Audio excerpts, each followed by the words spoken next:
Hey there. Welcome to our podcast. I'm Emma. And I'm Jake. We're so happy you're here with us. In this series, we're going to explore something really interesting. The most repeated words in the English language. Exactly. You might think you need a huge vocabulary to speak English well, but actually just knowing the most common words can help you say a lot. That's true. Did you know that with only the 100 most used words, you can understand about 50% of all English texts? Crazy, right? So today, in this first episode, we'll look at a few of those words and talk about how they are used in real life. Let's start with a quick question for you listening. Can you guess what the most common word in English is? Pause the episode for a moment if you want to think about it. All right, ready? The most repeated word in English is the... Yes, it's a tiny word, but it's everywhere. It's called a definite article, and it helps us talk about specific things. For example, the car is red. We're not talking about any car. We're talking about a specific one. Exactly. Or the dog barked all night. You probably already know which dog we mean. So the is really powerful. It shows up in almost every sentence. Let's look at some more high-frequency words that are always around us. Here's a quick list. The be, to, of, and, a, and, that, have, I. Let's go through them one by one with examples. Next is be. It has different forms like am, is, are, was, were, be, being, been. It's a very flexible verb. Listen to these examples. I am happy. She is a student. They are tired. This word helps describe how things are, how people feel, or what something is. And what's next on the list? To. Now, this word has a few jobs. Right? We use to before a verb. I want to eat, or she loves to dance. And it also shows direction. Go to the park, or give this to your friend. So, to can show action or movement. Let's look at of. It's a bit tricky to explain, but it connects things, like a glass of water or the color of the sky. We use of a lot in writing too. The end of the story. It connects one thing to another. How about and? Super useful for combining ideas. Exactly. I like apples and oranges. Or she is kind and smart. Let's keep going. A is next. It's another article, but this one is indefinite. I saw a cat. Not a specific one, just a cat. Good point. Compare a book versus the book. With a, it's any book. With it, it's a special one we both know. Next is in. We use this word to talk about location or time. The keys are in the bag. The class starts in 5 minutes. Now, let's take a look at that. It's also used in many ways. That's my friend, or I know that he is coming. Have is next. It's a verb that shows possession or experience. I have a bike. We have seen that movie. And finally, for today's episode, we'll finish with I. It's a personal pronoun. It means me, the person who is speaking. Example, I like music, or I am learning English. So, just these 10 words, the be, to, of, and, in, that, have, I, are used in almost every English conversation. You don't have to memorize 10,000 words to speak well. Just start with the right ones. Exactly. And the best part? These words are everywhere, so you can practice them all the time. If you found this helpful, make sure to listen to the next episodes. We'll go even deeper into these common words and how to use them confidently. And don't forget to practice these words in your own sentences. Use them in real conversations. The more you use them, the more natural they'll feel. Thanks for joining us today. See you in the next episode. Keep learning and keep smiling. All right, last time we talked about some of the most repeated words in English, like the be, to, and others. Yes, and today we're focusing on something super important, common verbs. They're the engine of every sentence. Exactly. You can't really make a sentence without a verb. So let's dive into a few very high-frequency verbs. Do, have, get, make, and go. Let's start with do. We use do for so many things, especially in questions and negative sentences. Right. Like, do you like pizza? Or, I don't understand. We also use do when talking about actions in general. I do my homework. She does the dishes every evening. It's useful in idioms too. Do your best. Do the right thing. Now, let's talk about have. This verb can mean to own something. I have a phone. He has two brothers. But have is also used in perfect tenses. I have eaten. She has gone home. So, have helps build grammar too, not just meaning. Next up, get. This verb is so flexible, it can mean receive, become, arrive, and more. Let's give examples for each. Get as receive. I got a message. Get as become. It's getting cold. Or he got angry. That's an emotional change. And get as arrive. What time did you get here? There are also many phrases with get. Get up, get along, get over, get back.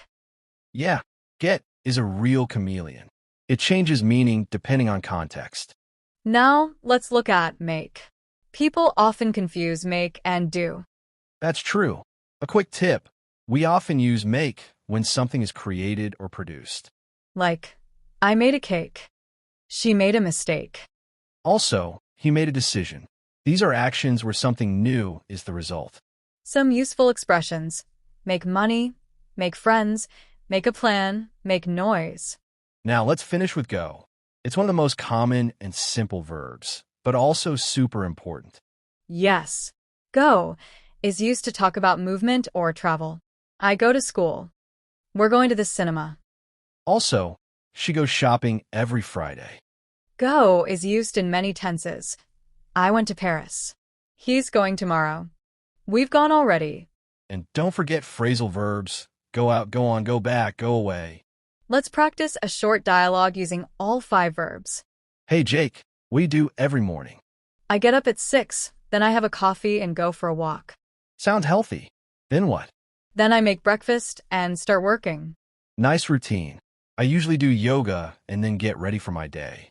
It's interesting how much you can say with just 5 verbs. Yeah, and when you combine them with different tenses and words, your vocabulary grows fast. Here's a tip. Choose one of these verbs and try using it in 5 new sentences today. For example, go, try, go shopping, go to school, go on vacation, go running, go home. Or pick get tired, get ready, get better, get married, get lost. Hopefully not. All right. Remember, the more you practice with real examples, the faster you'll improve. All right, that's it for today's episode. Next time, we'll look at pronouns and linking words that help make your English smoother and more natural. See you in the next one. And don't forget, keep using these verbs in real conversations. Bye for now, and happy learning. So, today we're going to talk about something small but super important, pronouns and linking words. Yes, these words are everywhere in English, and they make your speech flow naturally. Without them, you'd say each person's name all the time. For example, instead of goes to the shop and buys some coffee and comes home, we say I go to the shop, I buy some coffee, and I come home. Exactly. Let's start with personal pronouns, the ones we use most often. I, you, he, she, it, we, they. These are subject pronouns, the ones we use before a verb. I means the person speaking. I am learning English. I like movies. You can mean one person or many people. You are my friend. You all did a great job.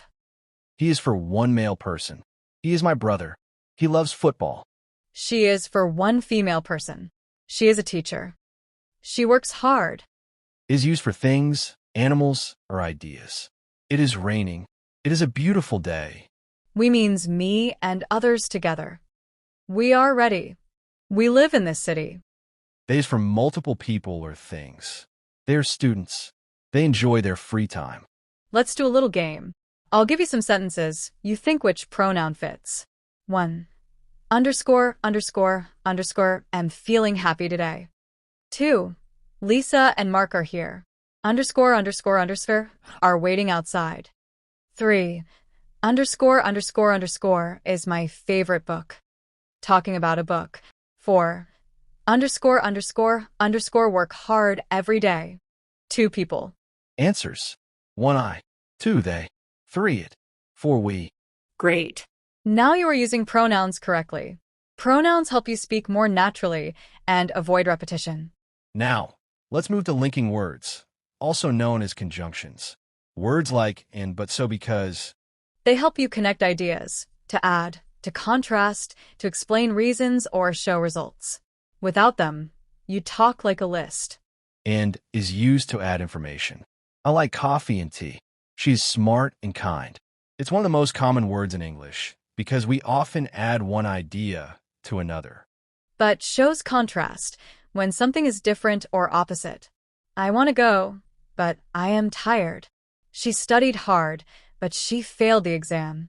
It helps show surprise or change in expectation. So, shows result or consequence. I was hungry, so I ate a sandwich. It started raining, so we stayed inside. Use it when one action or feeling leads to another. Because shows reason. I stayed home because I was sick. He didn't come because of the traffic. It explains why something happened. Let's have a practice dialogue. I'll start. I've been learning English for 2 years, and I enjoy it a lot. But sometimes I feel slow. Yes, English can be tricky at times. So, what do you do when you feel stuck? I take a break because I don't want to feel frustrated. Then I try again with fresh energy. That makes sense. Also, you can watch English shows and repeat sentences. Exactly. It helps me feel more confident. I also write small sentences every day. Perfect. We should review them together sometimes. They say that practice makes perfect, and I believe it. Now it's your turn. Try making 2 sentences using one pronoun and one linking word. For example, she is tired, but she keeps working. We watched a movie and we enjoyed it. Then try another with because or so. I stayed home because I was sick. It was raining, so I used an umbrella. Write them down or say them out loud, whichever you prefer. Practice really helps. Here are some everyday sentences using pronouns and linking words. I'm hungry and I want to eat something. He called me, but I was busy. She didn't come because she was tired. They finished early, so they watched a film. You can do it, and you have the skills. Notice how these small words connect ideas and make speech flow. That's what gives your English natural rhythm. Let's recap quickly. We learned personal pronouns. I, you, he, she, it, we, they. We practiced how they replace names in sentences. Then we explored linking words and but, so, because. These words help you add information, show contrast, give reasons, or show results. Using these words together lets you speak clearly and naturally. You avoid repetition and make your ideas flow. Great work today. You're getting the hang of these essential building blocks. Next time we'll talk about prepositions, small words that tell us where and when things happen, like in, on, at, for, with, about. Don't miss that episode. It will help you speak more precisely. Last time, we talked about pronouns and linking words, how they help us simplify our sentences and make them flow better. Now, it's time to explore a different group of small but mighty words, prepositions. Yes, prepositions are everywhere in English. They might seem confusing at first, but once you start to notice them, they become very helpful. Totally. So, let's start with the basics.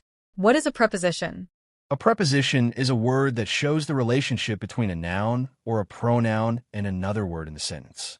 It usually tells us something about place, time, or direction. Right.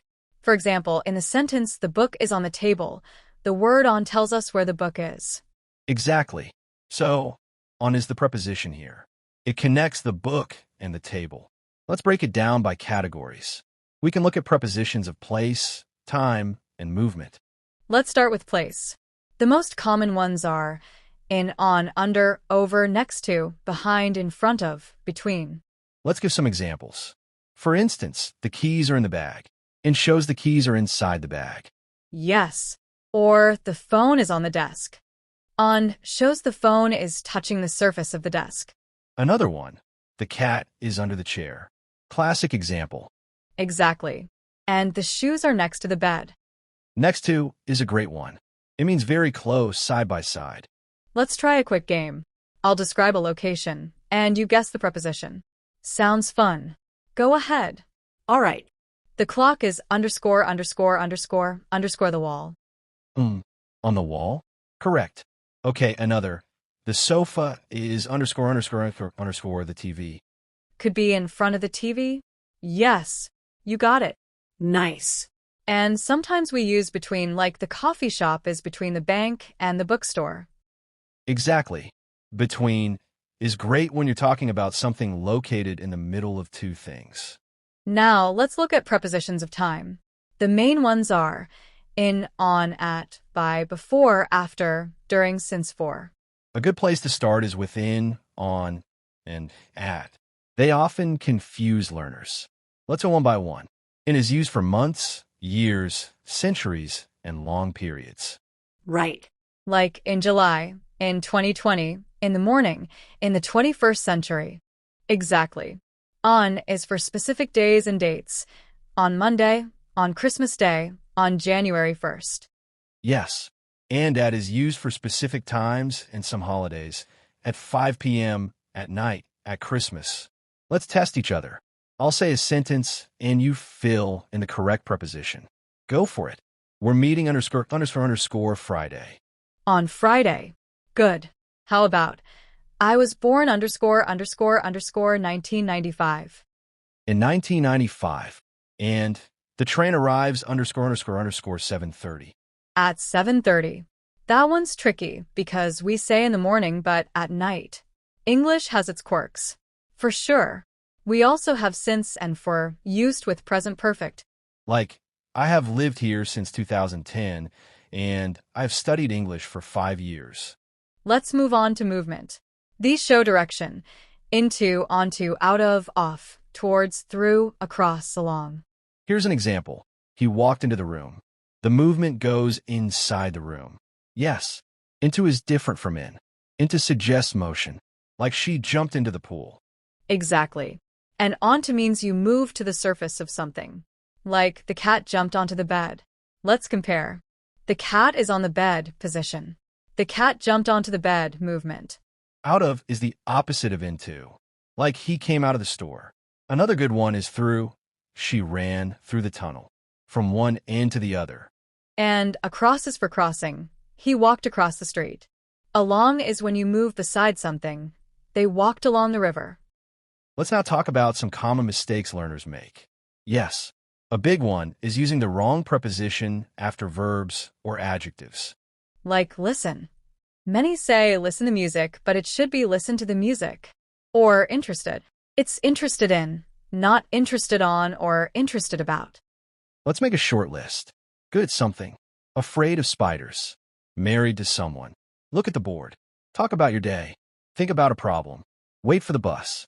And don't forget depend on, believe in, laugh at. The best way to learn these is to see them in context and practice using them in real sentences.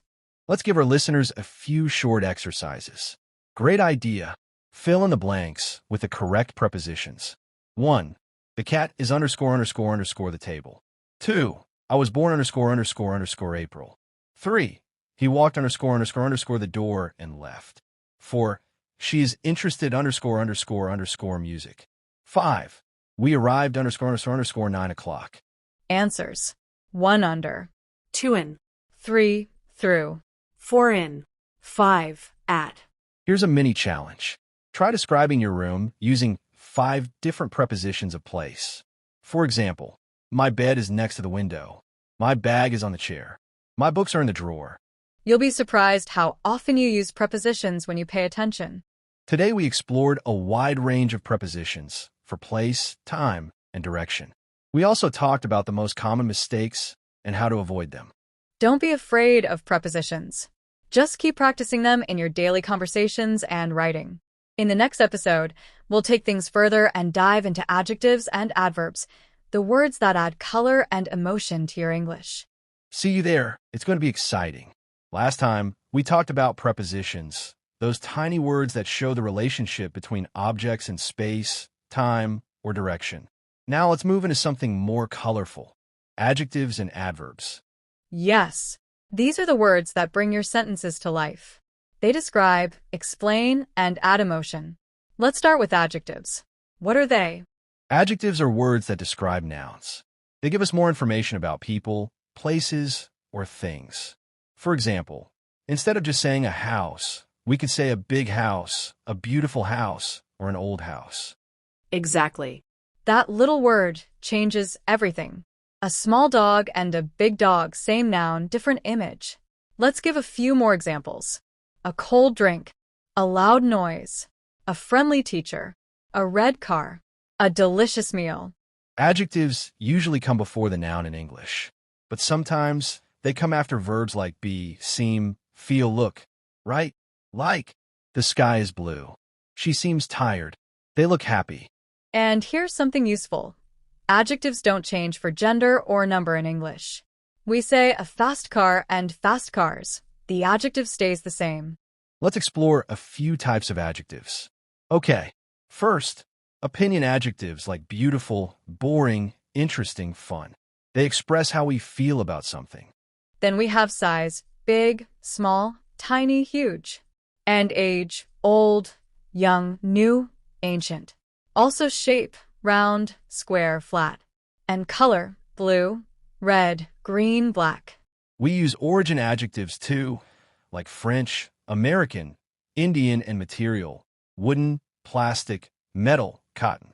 So a long sentence might be, a beautiful small round wooden table. Yes, we sometimes stack adjectives in this order.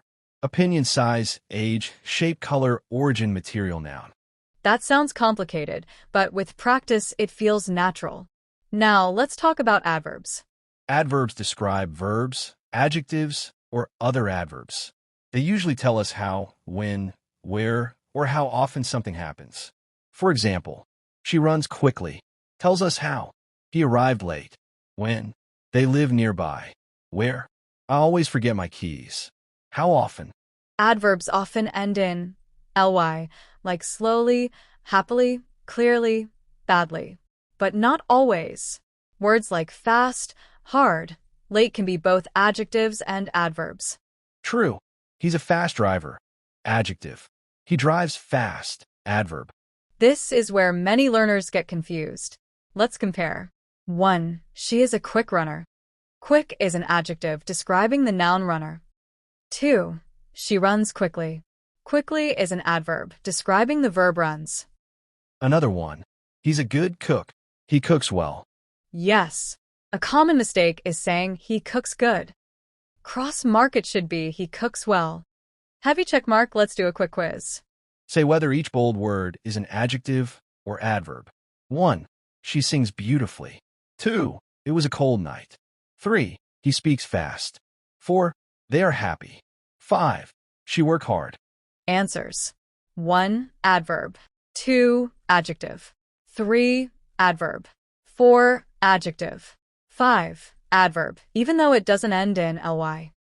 Let's talk about comparatives and superlatives. We use comparatives to compare two things. This book is better than that one. He's taller than his brother. Superlatives are used to compare 3 or more things. This is the best movie I've seen. She's the fastest runner. Rules. For short adjectives, add a /est. Fast, faster, fastest. Small, smaller, smallest. For long adjectives, use more / most. Beautiful, more beautiful, most beautiful. Expensive, more expensive, most expensive. And don't forget irregular ones. Good, better, best. Bad, worse, worst. Far, farther, / further, farthest, / furthest. Let's cover some typical learner mistakes. Sure. 1 is mixing up good and well. Remember, good is an adjective. That was a good meal. Well is an adverb. He plays the guitar well. Another mistake. Using two comparatives together. Cross-mark more better is wrong. Heavy check mark, just say better. Also, watch the order of adjectives. A red small car sounds strange. Say a small red car. Let's try some short exercises. Fill in the blanks. 1. She is a very _ beautiful / beautifully singer. 2. He drives _ careful / carefully. 3. This exam was _ easy / easily, then the last one. 4. That is the _ good / best pizza I've ever had. 5. They are _ happy / happily today. Answers. 1. Beautiful. 2. Carefully. 3. Easier. 4. Best. 5. Happy. Now try describing your best friend using 3 adjectives. Example. My best friend is kind, funny, and intelligent. Or describe your day using 2 adverbs. I worked hard and slept late. Today we explored how adjectives and adverbs can completely transform your sentences. They help us express feelings, describe actions, and give details. All the things that make language beautiful. In the next and final tile, we'll reflect on what we've learned across the series and give you strategies to keep these words active in your speaking. Don't miss it. It's going to bring everything together in a fun and useful way.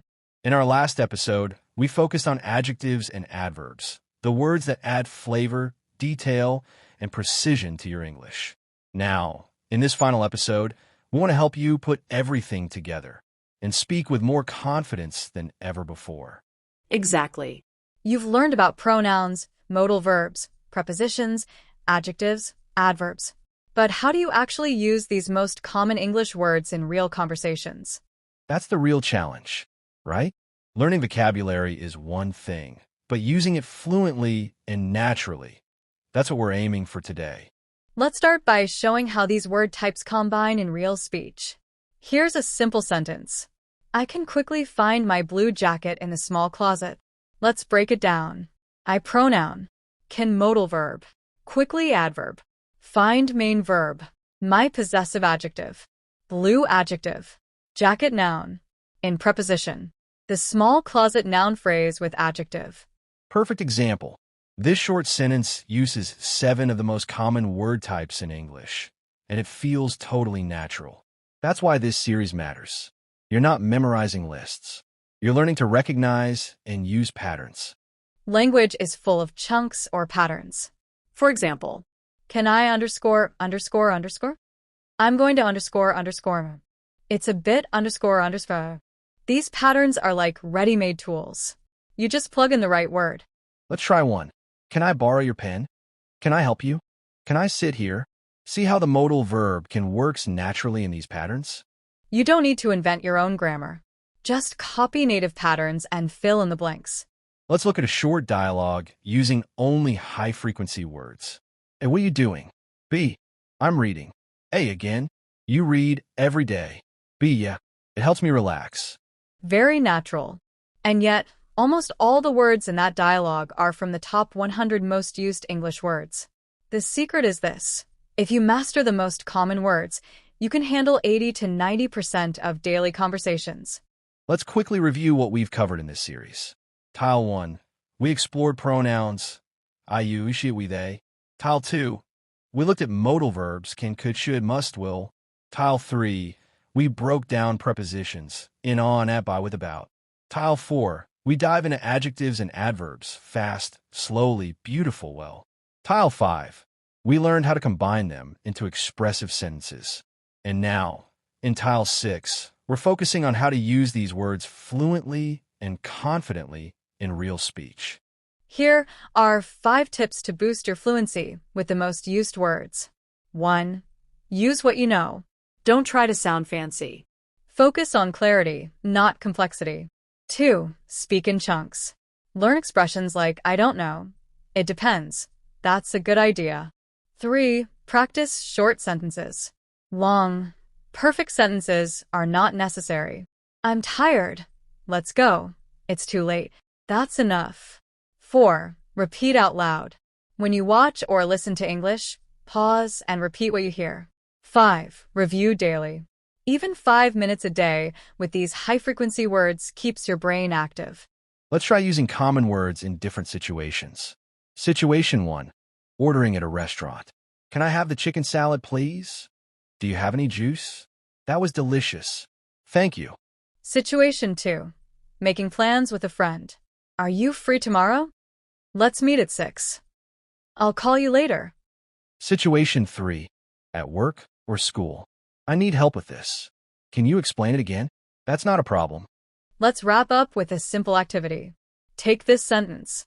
She can drive very fast on the highway. Try changing parts of it. Change the pronoun. He/I/they. Change the modal verb. Should/must/might. Change the adverb. Slowly/carefully/dangerously. Change the location. In the city/at night/during the day. You'll get dozens of new sentences with just a few changes. That's the power of high-frequency words. So here we are. 6 episodes, hundreds of examples, and the most repeated words in the English language. If you followed along, you now have the building blocks to express yourself clearly, confidently, and naturally. Remember, fluency doesn't mean perfection. It means communication. It means being able to say what you want when you want. We're proud of you for coming this far. Keep speaking. Keep listening. Keep using the words you've learned. Thank you for joining us on this journey. We wish you confidence, clarity, and joy in every English conversation you have. Goodbye and good luck.